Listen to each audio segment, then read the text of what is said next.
চলো আজকে তোমাদের অন্য জিনিস শেখাই। এখানে আমি প্রথম আলুগুলোকে কেটে নিলাম। এরপর পেঁয়াজগুলোকে আমি ছাড়াচ্ছি। এবার আমি একটা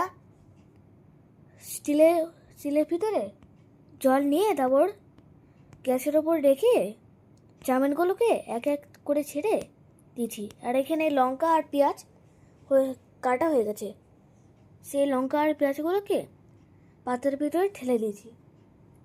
এবার রান্না করে নিচ্ছি। এবার মাঝখানটা ডিমটাকে ফেটে দিয়ে দিয়েছি। এবার নুন দিলাম, একসঙ্গে মিশিয়ে দিয়ে দিয়েছি। এবার চাউমিনগুলোকে সেদ্ধ করে চাউমিনগুলোকে আমি দিয়ে দিয়েছি। এবার ভালো করে সব কিছু মিশিয়ে ভাজবো, উল্টোপাল্টি করে ভাজবো। এবার আমি আমার প্লেটের ভিতরে চাউমিনগুলো নিয়ে নিচ্ছি। কেমন লাগলে